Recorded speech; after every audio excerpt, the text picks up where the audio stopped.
Good morning students. सामाजिक विज्ञान शिक्षण की शिक्षण विधियों के संबंध में हमारे पिछला क्लास हुआ था। इसी कड़ी में आज मैं आपको पैनल डिस्कशन, सामूहिक वाद विवाद,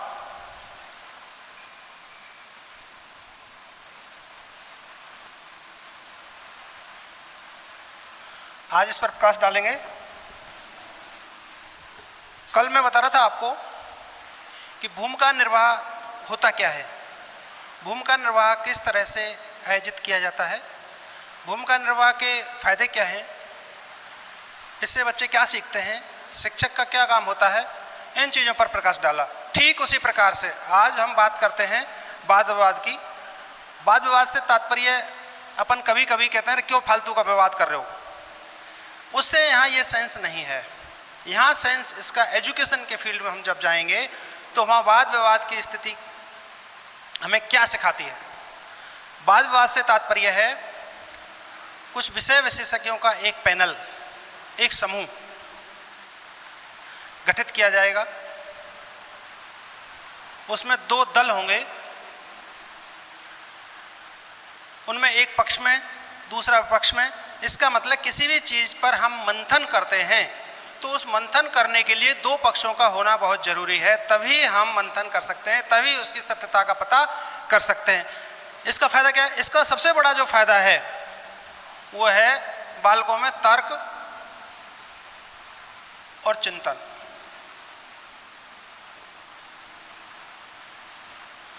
इन दो चीज़ों का विकास इस विधि के माध्यम से बहुत ज़बरदस्त होता है। क्यों? क्योंकि वो सामने वाले की बात सुनने के बाद वो अपना तर्क देगा, और तर्क कब हमारे दिमाग में आता है? हमारे दिमाग में जवाब किसी चीज़ का कब आता है? जब हम उस पर चिंतन करते हैं।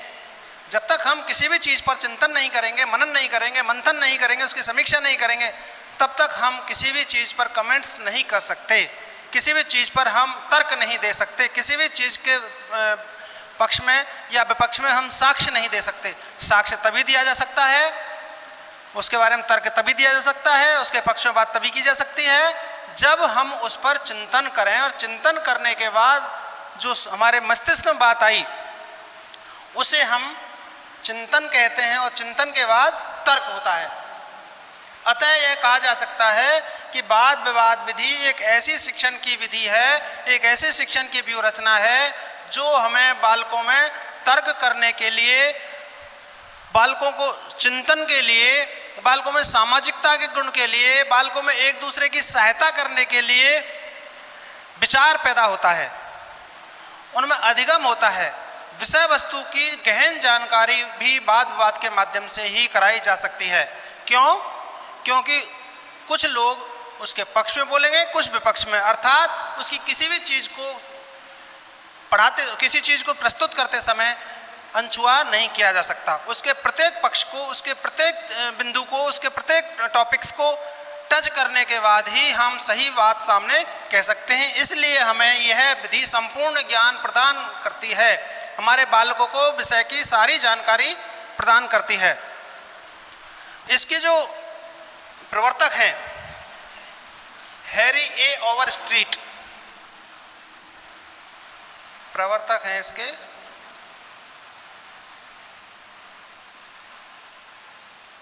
हैरी ओ ओवरस्ट्रीट।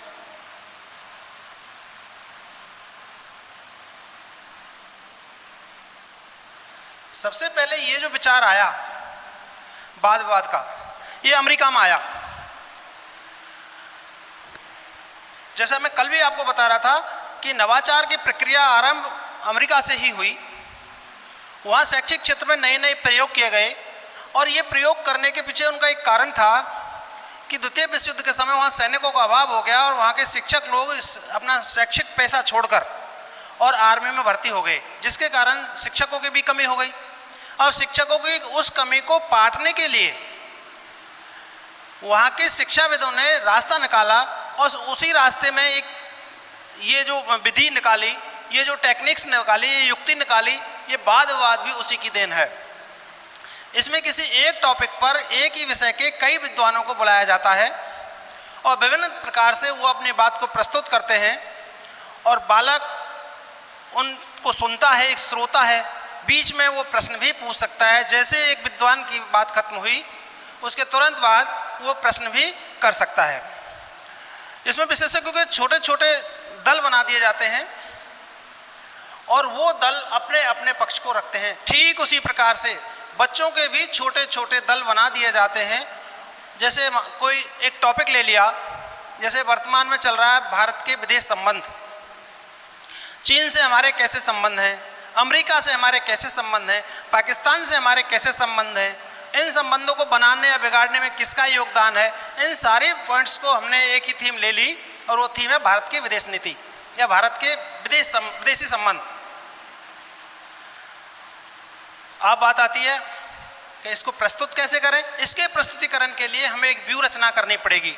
उसमें सबसे पहले हमें जो वाद विवाद आयोजित किया गया है उस टॉपिक को बालकों को बताना होगा कि इस टॉपिक पर हमने वाद विवाद का एक प्रतियोगिता रखी है या वाद विवाद रखा है। किसी भी तरह से बालकों को प्रमोट करने के लिए हम उसको प्रतियोगिता का नाम दे सकते हैं, जिससे बालक प्रतियोगिता के नाम पर ज़्यादा अच्छी तैयारी करके आएंगे, स्वयं उसके हल खोज कर लाएंगे, विभिन्न प्रकार के तर्क भी लाएंगे।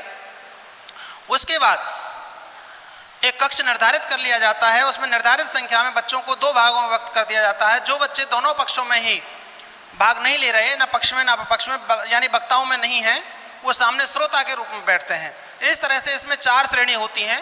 पहला अनुदेशक होता है, दूसरा विशेषज्ञों का दल होता है, तीसरा श्रोता होता है और चौथा सदस्य, समूह के सदस्य, यानी जो पैनल बनाया है उसके सदस्य भी होते हैं। तो इस तरह से इसके 4 पार्ट हमने कर दिए। अब उसमें निर्धारित कर दिया कि इसका अनुदेशक कौन होगा, यानी उस विषय का जो शिक्षक है उसको इसका अनुदेशक बनाया जाता है, क्योंकि वो विषय की गहन जानकारी रखता है। कहीं भी समस्या आने पर वो बालकों को और जो पैनल आया हुआ है उसको मार्गदर्शन दे सकता है और उस समस्या का समापन कर सकता है जो डिस्कशन के दौरान पैदा होती है। दूसरा जो समूह है वो अध्यक्ष, एक हो गया अनुदेशक, दूसरा अध्यक्ष। अध्यक्ष का अर्थ उसके अधीन सारा पूरी प्रक्रिया संचालित होगी। अनुदेशक केवल मार्गदर्शन करेगा, समस्या का समाधान करेगा, लेकिन अध्यक्ष के निर्देशन में पूरी प्रक्रिया संचालित होगी और उसकी परमिशन से ही आगे का काम होगा। तीसरी जो बात है वो सदस्य, जो पैनल डिस्कशन के मेंबर्स हैं, चाहे वो टीचर्स का पैनल है या स्टूडेंट्स का पैनल है, उसके जो मेंबर्स हैं, उसके जो सदस्य हैं वो होते हैं। और चौथा जो होता है वो होते हैं श्रोतागण। अब यहाँ सबसे ज़्यादा जो लाभ मिलता है वो मिलता है श्रोताओं को। सिर्फ उनका एक काम रह गया है, दोनों पक्षों की बात सुननी है, दोनों पक्षों की बातों का मंथन करना है, यानी अपने मस्तिष्क में चिंतन करना है और चिंतन के आधार पर निष्कर्ष निकालना है। सही क्या है, मैं कह रहा हूँ वो सही है या ये कह रहे हैं वो सही है या दोनों ही सही हैं, ये डिसाइड होगा, तब हम अपनी बात कह देंगे। उसके बाद श्रोतागण अपने मस्तिष्क में ये निष्कर्ष निकालेंगे। इसे कहते हैं वाद विवाद विधि।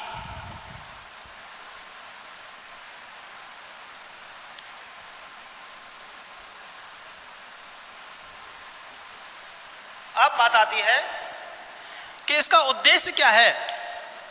वाद विवाद जब हम शैक्षिक क्षेत्र में लाए हैं तो इसका उद्देश्य क्या था। इसका उद्देश्य है, पहला,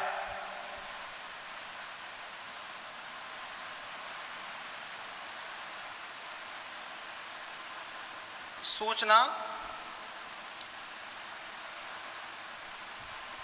व तथ्यों को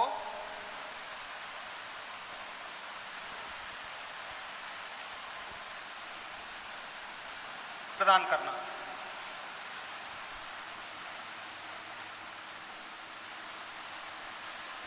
पहला उद्देश्य, यानी जो विषय हमने लिया है उससे संबंधित सूचनाएं और उससे रिलेटेड तथ्य, फैक्ट्स, इनको हमें बच्चों को बताना है।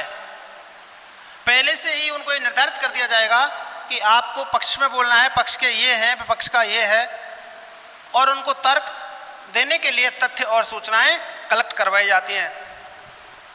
दूसरा है समस्या अथवा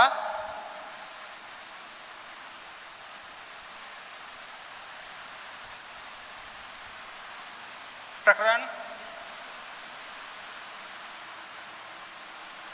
का विश्लेषण।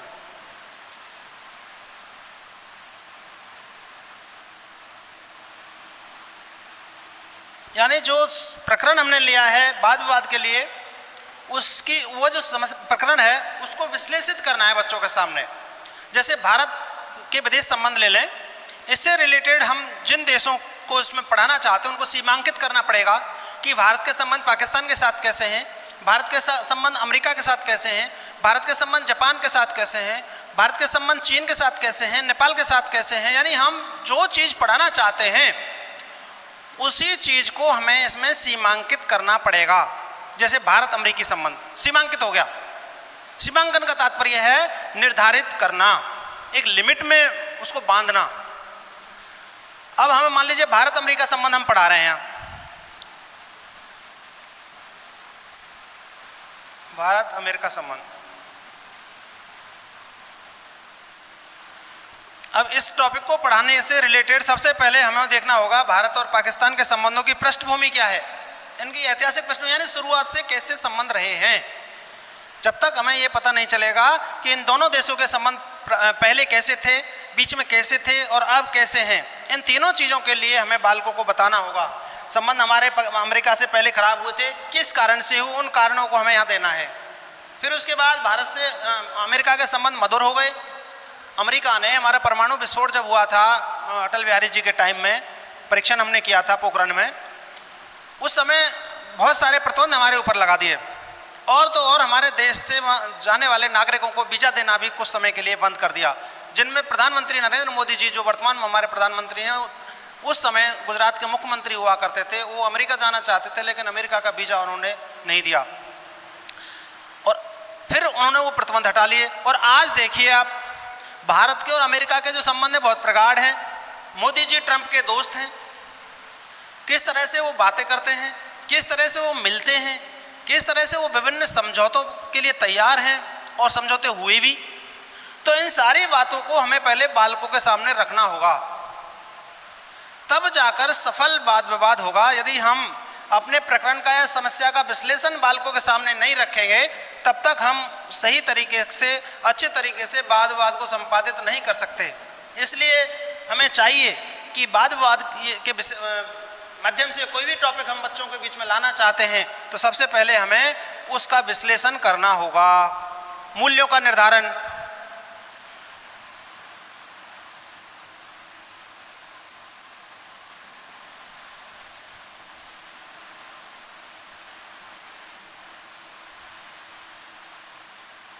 इसके माध्यम से बालकों में क्या क्या मूल्य विकसित होंगे उनका निर्धारण। इसका मतलब पहले से ही हमें निर्धारित करके चलते हैं कि बालकों को हम ये चीज़ कराएंगे, इस टेक्निक से कराएंगे तो बालकों में ये परिवर्तन होगा, बालकों में ये मूल्य विकसित होंगे।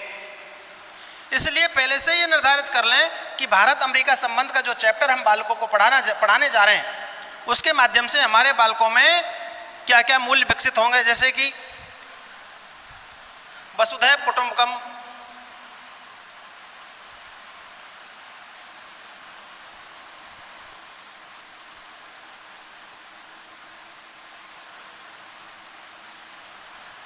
का भाव, बालकों में वसुधैव कुटुंबकम का भाव पैदा होगा। अर्थात पूरी पृथ्वी पर हमारे कुटुंबीजन हैं, यानी सब जितने भी मानव जाति है इस पृथ्वी पर वो सब हमारे बंधु हैं।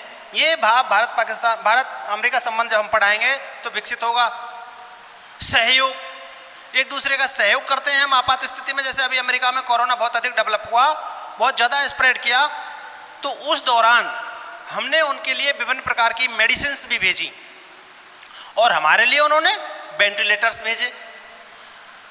कोरोना की टेस्टिंग के लिए जो टेस्टिंग मशीन वहाँ से आई, जिसके कारण हम बहुत बड़े स्तर पर टेस्टिंग कर रहे हैं और वहाँ हमारी दवाइयों के कारण बहुत से लोगों को आराम मिला। तो इस तरह से हमें सहयोग की भावना भी विकसित हुई, विश्व बंधुत्व की भावना विकसित हुई। बहुत सारे मूल्य बालकों में इसी प्रकार से विकसित होते हैं। जब हम वाद विवाद के माध्यम से किसी भी चीज़ को विश्लेषित करके बताते हैं तो बालक में ऑटोमेटिकली बहुत सारे गुण विकसित हो जाते हैं, जिसके कारण वो एक योग्य और सद नागरिक बनता है। और लास्ट है मनोरंजन के लिए आयोजन।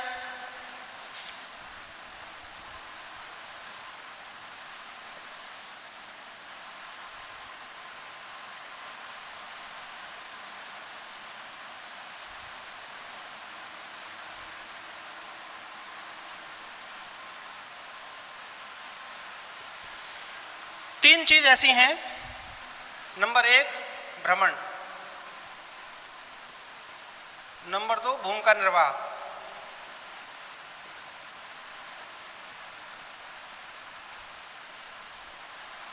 और नंबर 3 वाद विवाद।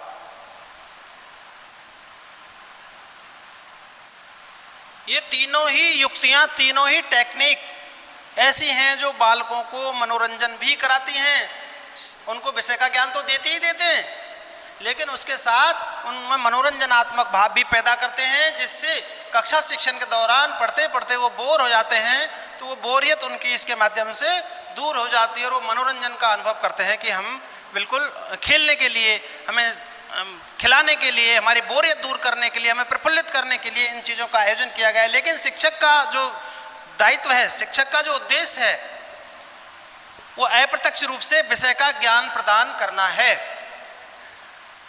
तभी बालक उस, अब देखो तीनों टेक्निक से बालक ने ज्ञान भी प्राप्त किया और उनका मनोरंजन भी हुआ। इस तरह से जो भी वाद विवाद आयोजित किया जाए, जो भी भ्रमण आयोजित किया है, जो भी भूमिका निर्वाह से रिलेटेड नाटक आदि यहाँ प्रस्तुत किए जाए, उन सब में मनोरंजन निश्चित रूप से होता है और होना भी चाहिए। यदि मनोरंजन नहीं होगा तो बालक उसे सुन सुन के भी बोरियत महसूस करेंगे। इसलिए बालकों की बोरियत को दूर करने के लिए, बालकों का ध्यान विषय की ओर केंद्रित करने के लिए, बालकों को विषय की जानकारी देने के लिए हमें इस तरह के आयोजन करवाए जाने चाहिए ताकि बालक आसानी से सीखे।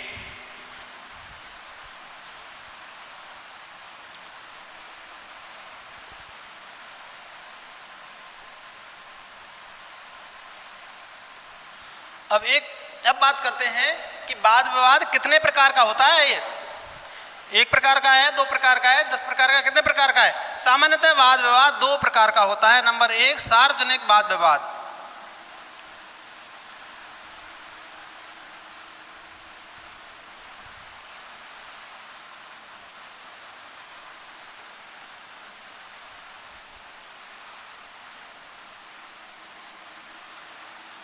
इसे डिबेट कहते हैं। सार्वजनिक वाद विवाद को डिबेट भी कहते हैं। इसको अपन डिस्कशन नहीं कह सकते। डिस्कशन से तात्पर्य है किसी सामाजिक क्षेत्र की, शैक्षिक क्षेत्र की किसी एक समस्या पर निर्धारित लोगों के द्वारा जो डिस्कशन होता है उसे हम कहते हैं वाद विवाद। और सार्वजनिक वाद विवाद यानी डिबेट उसको कहते हैं जिसमें कोई आम जन की एक समस्या ली जाती है, उस समस्या पर सभी लोगों के विचार लिए जाते हैं, उसमें से कुछ 10-15 लोग, 5 लोग, 4 लोग, वो टॉपिक के ऊपर डिपेंड करता है कि टॉपिक कितना बड़ा है, कैसा है, उसी के अकॉर्डिंग हमें विषय विशेषज्ञ को चुनना होता है और आपस में फिर डिस्कशन करना होता है। आप लोगों ने देखा होगा टीवी पर बहुत सारी डिबेट्स आती हैं। कोई एक प्रकरण हो जाता है देश में तो उसी के ऊपर पक्ष और विपक्ष दोनों, यानी जो सत्ता दल है वो और उसके विरोधी दल के लोग, वो उसमें बोलते हैं। जैसे हमारी सर्जिकल स्ट्राइक भारत सरकार की, हमारी सेना ने की, भारत सरकार की एजुकेशन पॉलिसी आई, इस पर भी लोग उंगली उठा रहे हैं। यानी कुछ लोग उसे स्वीकार कर रहे हैं, कुछ उस पर उंगली उठा रहे हैं। जैसे सर्जिकल स्ट्राइक को पूरे देश ने स्वीकार किया, कुछ लोगों ने नहीं किया, उन लोगों ने उसका सबूत मांगा। ठीक है, उसी प्रकार से कक्ष में भी शिक्षक जब विभिन्न बिंदु रखता है, विभिन्न चीजें रखता है, तो उनके साक्ष्य के लिए वो तर्क रखता है जो दोनों दलों के पास होते हैं, तब वो अपनी बात को सिद्ध करते हैं। ठीक उसी प्रकार से कोई सामाजिक समस्या जब होती है, उस सामाजिक समस्या पर ये डिबेट सार्वजनिक होती है। ये टीवी पर भी हो सकती है, किसी स्थान विशेष पर भी हो सकती है। इस तरह से कहा जा सकता है कि सार्वजनिक जो वाद विवाद होते हैं वो सामान्य जन की किसी एक समस्या पर चर्चा की जाती है एक बार में। अब बात करते हैं दूसरे शैक्षिक वाद विवाद की।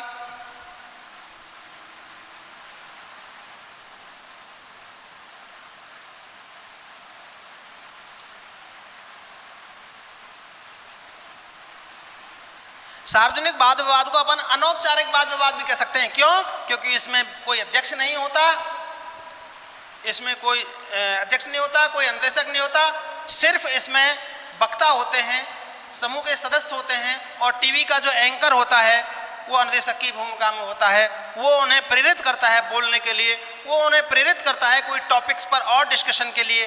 कोई छुपी हुई चीज़ है तो वो भी उनके सामने रखेगा ताकि दोनों पक्ष उस पर अपनी बात आसानी से कह सकें। शैक्षिक वाद विवाद को हम औपचारिक वाद विवाद भी कह सकते हैं। क्यों? क्योंकि इसमें अनुदेशक भी होगा, इसमें अध्यक्ष भी होगा, इसमें सदस्य भी होंगे और श्रोता का छात्र भी होंगे।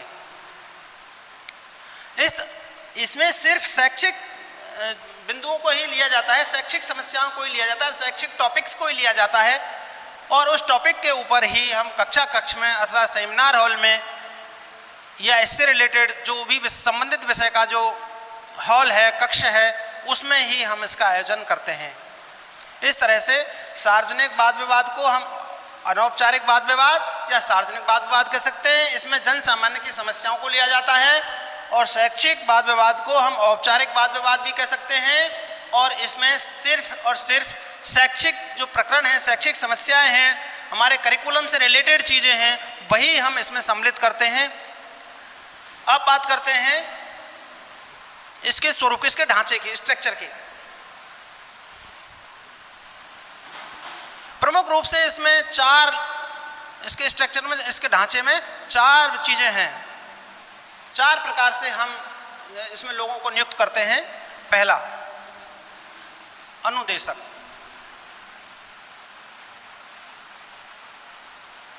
जो विषय विशेषज्ञों, वक्ताओं और श्रोताओं को हर चीज पर अपनी बात कहेगा, अनुदेश देगा।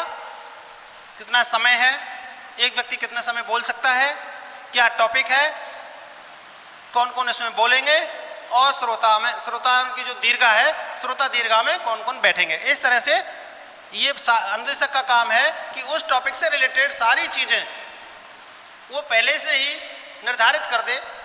दूसरा है अध्यक्ष, यानी जो हमारा कार्यक्रम चल रहा है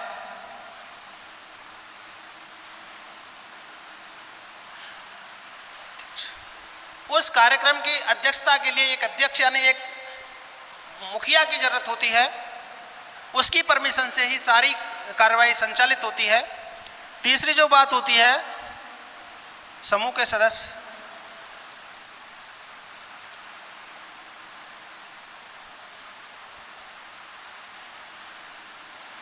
समूह से तात्पर्य विशेषज्ञों से है, वो स्टूडेंट्स भी हो सकते हैं और टीचर्स भी हो सकते हैं। उस विषय के ज्ञाता जो विद्यालय से बाहर से भी हो सकते हैं।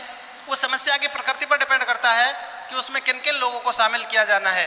अगर हमारे कोई टॉपिक से रिलेटेड है, हमारे प्रकरण से रिलेटेड है, हमारे करिकुलम से रिलेटेड है, हमारे सिलेबस से रिलेटेड है, तो हम उसमें हमारे शिक्षकों को ही सम्मिलित करते हैं। यदि कोई सार्वजनिक डिस्कशन के लिए हमने रखा है तो उसके लिए हम बाहर से विशेषज्ञ भी बुलवा सकते हैं, और आजकल तो वर्चुअल डिस्कशन भी होता है, वर्चुअल डिस्कशन भी उनसे हम कर सकते हैं। और चौथा जो इसमें है, चौथे है मेंबर्स, श्रोतागण।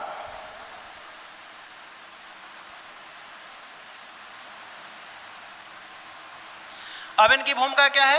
अनुदेशक की भूमिका है सारी चीज़ों की जानकारी प्रदान करना, उससे संबंधित जो भी बातें हैं उनको सीमांकित करना, जिससे हमारा वाद विवाद ट्रैक से नहीं हटे।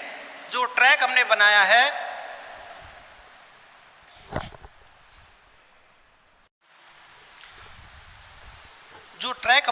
है, उस ट्रैक पर ही वो चलते रहे। इसलिए अनुदेशक का काम सारी चीज़ों की संपूर्ण जानकारी, कार्यक्रम की सीमांकित करना, कार्यक्रम से रिलेटेड कोई भी चीज़ छुपा के नहीं रखना, सब कुछ वो बता देता है। फिर भी कोई कन्फ्यूजन की स्थिति आती है तो अध्यक्ष महोदय की अनुमति से वो उसमें तात्कालिक संशोधन भी कर सकते हैं। अब दूसरी बात आती है अध्यक्ष की। अध्यक्ष से तात्पर्य है जो विषय हमने लिया है उस विषय का सर्वश्रेष्ठ जो ज्ञाता है, सबसे जो सीनियर लोग हैं, अक्सर उन्हीं को बनाया जाता है। इसलिए जो भी अध्यक्ष बनाया जाए, इस बात का विशेष ध्यान रखा जाए कि वो अध्यक्ष जो प्रकरण विषय है उस विषय की संपूर्ण जानकारी रखता है अथवा नहीं। यदि नहीं रखता है तो विषय का ज्ञाता होना इसके लिए पहली शर्त है। तीसरी जो बात है वो है समूह के सदस्य। समूह के सदस्य सभी लोग विशेषज्ञ होते हैं, विषय के जानकार होते हैं, चाहे वो स्टूडेंट्स हों या टीचर। स्टूडेंट्स को हम पहले ही बता देंगे कि आप में से पक्ष में ये लोग बोलेंगे, विपक्ष में ये लोग बोलेंगे, या फिर स्टूडेंट्स की चॉइस रख दी जाए कि 5 लोग पक्ष में बोलेंगे, 5 लोग विपक्ष में बोलेंगे, यानी वो 10 लोग इस वाद विवाद के सदस्य के माने जाएंगे। इस तरह से इसके स्ट्रक्चर का थर्ड जो स्टेप है वो समूह के सदस्यों के रूप में है। चौथा जो स्टेप है वो है श्रोतागण। श्रोतागण से तात्पर्य है सभी विशेषज्ञ, अध्यक्ष, अनुदेशक और सामने जो दीर्घा में दर्शक दीर्घा में जो लोग बैठे हैं वो सब एक दूसरे की बात को सुनेंगे, सुनकर सब चिंतन करेंगे। चिंतन के बाद अगर उनके मन में कहीं कन्फ्यूजन्स हैं तो वो प्रश्न पूछ सकते हैं, सिवाय इन लोगों को छोड़ के, इन 3 को छोड़ के। यानी श्रोतागण जो दीर्घा में बैठे हुए हैं, दर्शक दीर्घा में, वो लोग उनसे रिलेटेड प्रश्न पूछ सकते हैं, उन प्रश्नों का वो जवाब देंगे। अगर उन जवाब देने में ये तीनों लोग सक्षम नहीं हैं, दोनों लोग, तो अध्यक्ष महोदय उस समस्या का समाधान करेंगे। लेकिन वास्तविकता तो ये है कि उसमें जो भी प्रश्न जिस व्यक्ति से संबंधित होगा उसे ही उसका उत्तर देना होता है। लेकिन कई बार ऐसी स्थितियां आ जाती हैं, हर कोई संपूर्ण नहीं होता, हर किसी को संपूर्ण ज्ञान नहीं होता, ऐसी स्थिति में अध्यक्ष जवाब देता है। लेकिन यदि किसी को संपूर्ण जानकारी है तो वो स्वयं देता, सक्षम है, स्वयं देगा। इस तरह से यह प्रक्रिया संचालित की जाती है। यदि हम सार्वजनिक वाद विवाद कर रहे हैं, किसी जन समस्या पर कर रहे हैं, तो इसमें से जो अनुदेशक का है, ये अनुदेशक की भूमिका किसकी हो जाएगी? यहाँ जो एंकर है उसकी, और अध्यक्ष का जो है पद ये हट जाएगा। समूह के सदस्यगण रहेंगे, श्रोता पूरी दुनिया, जो लोग टीवी देख रहे हैं, जो लोग उसको सुन रहे हैं, अगर किसी कक्ष में है, किसी स्थान विशेष पर है, वहाँ सुन रहे हैं, वो सब, अर्थात अनुदेशक होगा, समूह के सदस्य होंगे और श्रोतागण होंगे। इनमें बोलने का समय वो निर्धारित पहले ही कर देते हैं, फिर भी उनको थोड़ा बहुत उसमें रिलैक्सेशन भी मिल जाता है, इसीलिए इसको अनौपचारिक वाद विवाद भी कहा गया है। लेकिन जो शैक्षिक वाद विवाद है उसमें उसका समय निर्धारित है, उसका टॉपिक निर्धारित है, उसके वक्ता निर्धारित हैं, उसके पदाधिकारी निर्धारित हैं। इस तरह से सारी चीज़ औपचारिकता लिए हुए हैं, इसीलिए उसको औपचारिक अथवा शैक्षिक वाद विवाद कहा गया है। अब बात आती है इसका शिक्षा में उपयोग क्या है? कोई उपयोग है या केवल मनोरंजन के लिए है? तो जब बात करते हैं इसके उपयोगों की, वाद विवाद के उपयोग, पहला उपयोग क्या है इसका? सामाजिक अधिगम को अधिक महत्व।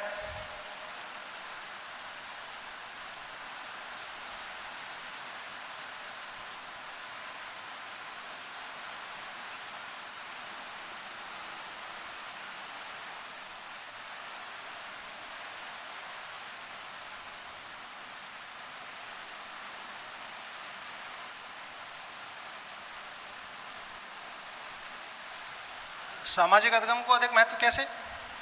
इसके माध्यम से सामाजिक माहौल में बालक सीखता है। जिस तरह से हम समाज में एक दूसरे का सहयोग करते हैं, उसी प्रकार से वाद विवाद में भी जो पक्ष बने हुए हैं, जो ग्रुप बने हुए हैं, उनमें एक दूसरे की सहायता वो बालक करते हैं। इसलिए इसको सामाजिक अधिगम का एक स्रोत कहा गया है। परिवार की तरह हमें सीखने के लिए इसमें ज़्यादा मौके मिलते हैं, सहयोग की भावना इसमें रहती है, स्वस्थ कंपटीशन की भावना भी रहती है। स्वस्थ कंपटीशन की भावना हम लोगों की प्रोग्रेस के लिए बहुत ज़रूरी है। यदि हम स्वस्थ प्रतियोगिता नहीं रखेंगे तो हम आगे का रास्ता प्रशस्त नहीं कर पाएंगे। इसलिए जो वाद विवाद जो विधि है इसीलिए काम में ली जाती है कि बालकों में स्वस्थ प्रतिस्पर्धा भी विकसित हो, ताकि वो ज़्यादा से ज़्यादा अध्ययन पर, ज़्यादा से ज़्यादा कंपटीशन पर ध्यान दें, ताकि उनका भविष्य सुखकर हो सके। दूसरा है समस्या समाधान।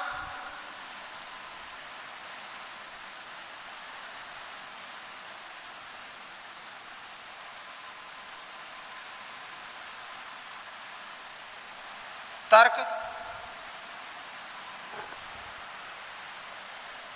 आलोचना,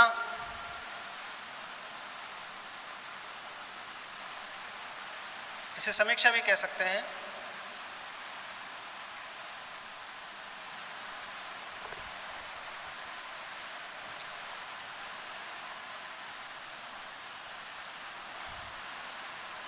आदि की क्षमता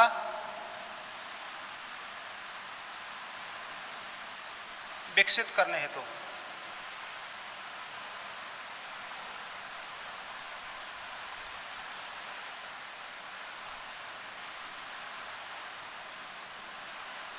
इसका तात्पर्य है कि बच्चों के अंदर जो संकोची प्रवृत्ति है, बहुत से बालक ऐसे हैं जो बोलने में हिचकिचाते हैं।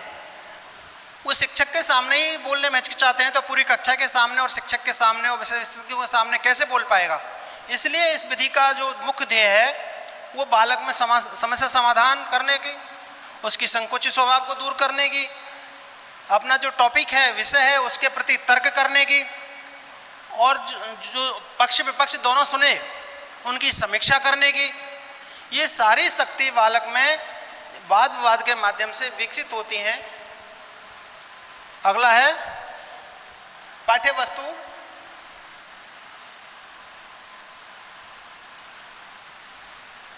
पाठ्य वस्तु को बोधगम्य,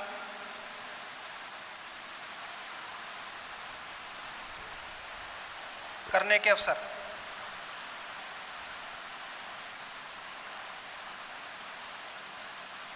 यानी जो टॉपिक हमने लिया है उस टॉपिक को बोधगम्य बनाता है ये वाद विवाद, जिससे बालक आसानी से उसे सीख लेता है।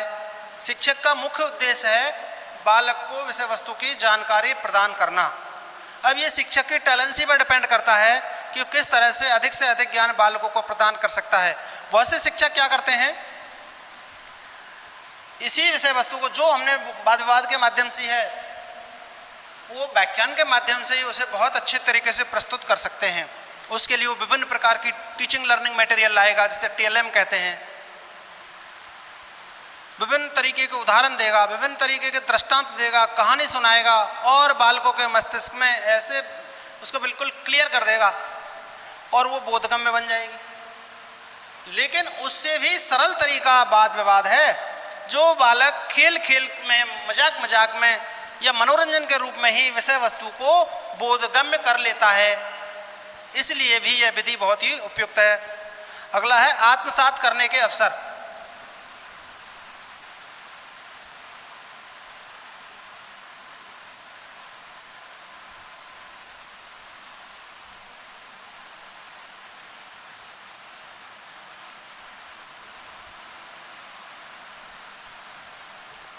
चौथा उपयोग है इसका, विषय वस्तु को बालक आत्मसात करते हैं, आत्मसात करने के अवसर मिलते हैं। कैसे? विभिन्न उदाहरणों के द्वारा। मान लीजिए एक डिबेट रखी हमने, अहिंसा और महात्मा गांधी।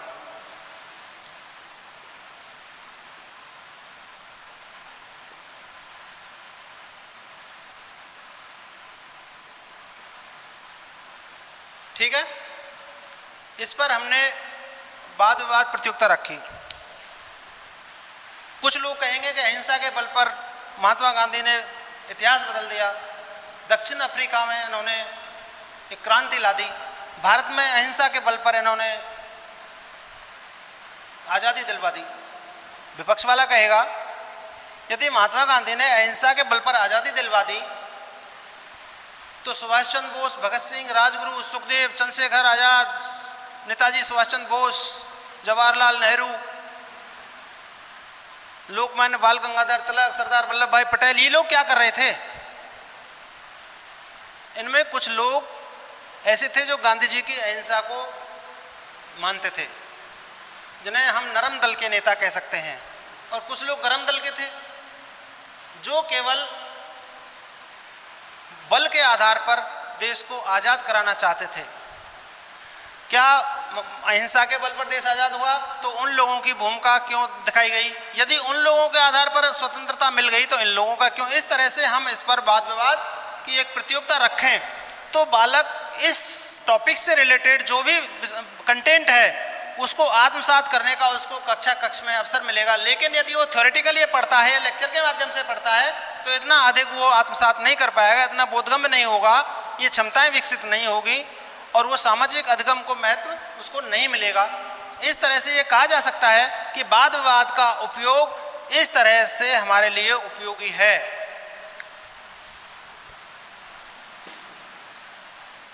बात आती है कि क्या इसके कुछ दुष्परिणाम भी हैं या दोष भी हैं, कोई बुराई नहीं है क्या इसमें? इसमें भी थोड़ी बहुत बुराई है, ज़्यादा नहीं है लेकिन है। पहला, विवाद संघर्ष का रूप ले लेता है।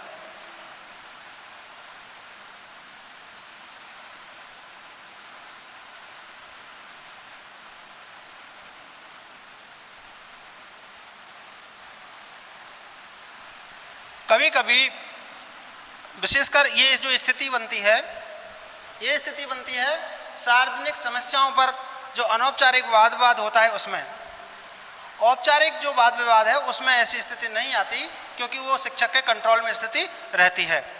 इसलिए हमें संघर्ष की स्थिति यदि बनने लगे तो हमें वाद विवाद का पटाक्षेप कर देना चाहिए ताकि किसी भी प्रकार के संघर्ष की आशंका ना हो। दूसरा,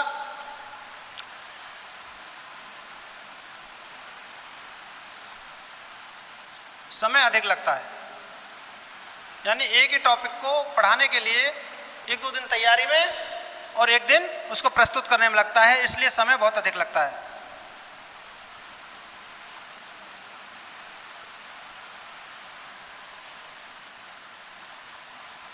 सभी विषय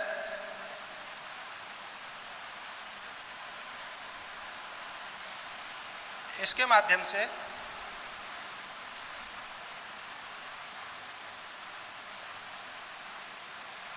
पढ़ाना संभव नहीं।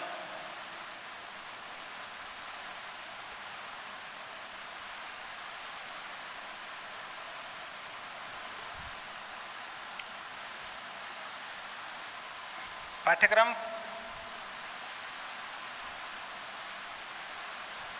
समय पर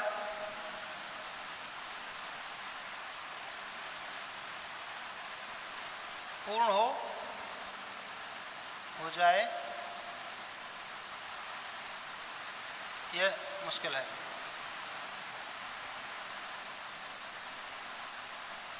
यानी इसके माध्यम से हम पढ़ाएंगे तो टाइम पर हमारा सिलेबस पूर्ण नहीं होगा। इस तरह से ये इसके दोष हैं। इन दोषों के आधार पर ही हम ये कह सकते हैं कि इसमें कुछ कमियां हैं। यदि इन कमियों को दूर कर दिया जाए तो वाद विवाद विधि, वाद विवाद टेक्निक एक बहुत ही अच्छी तकनीक सिद्ध होगी। धन्यवाद।